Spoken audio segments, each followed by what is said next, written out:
Hello dear colleagues, fellow controllers.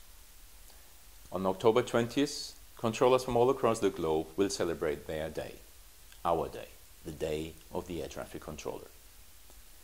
Our profession, air traffic control, is surely one of the more obscure jobs in the world, at least to the general public.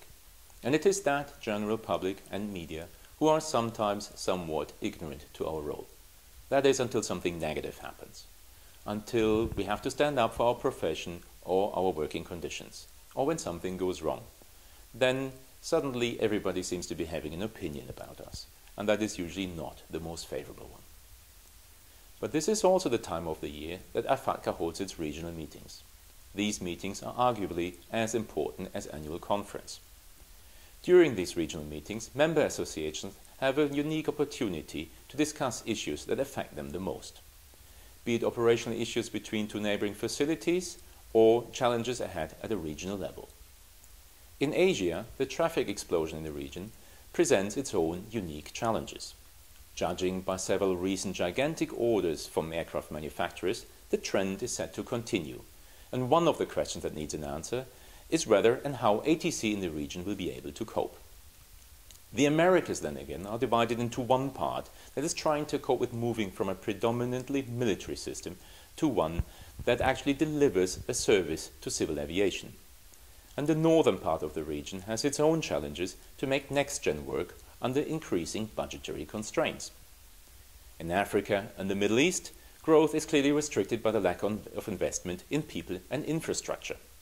Oddly enough, some countries appear to be happy to invest in equipment, only to ignore that well-trained and motivated staff is necessary to make it work.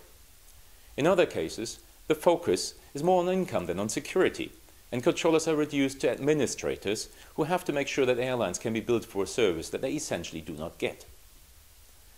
Lastly, conflicts remain a major concern in the area, with the ongoing wars in Syria, Iraq, and the Ukraine putting a heavy strain on the countries around them. In the European region, the recent tragic events put a major strain on its eastern part, as well as in the Middle Eastern region, where traffic flows had to be altered, resulting in serious traffic increase for some of our members. But as indicated, the general public usually doesn't realize this, which is why the Day of the Air Traffic Controller is a worthwhile initiative. IFATCA, its regional meetings and annual conferences allow us to positively focus on our profession, the many things we do right, and the fantastic service each and every one of you provides on a daily basis. We, as air traffic controllers, are major contributors to the safest mode of transport. We are allowed to be proud, we shall be proud, and we want to be more predominant in promoting our profession. IFATCA can and will make a difference.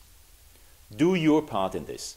Use this special day to celebrate yourself, your colleagues, the profession, our profession. On behalf of the Executive Board, we wish all colleagues an excellent and safe Day of the Controller. Thank you.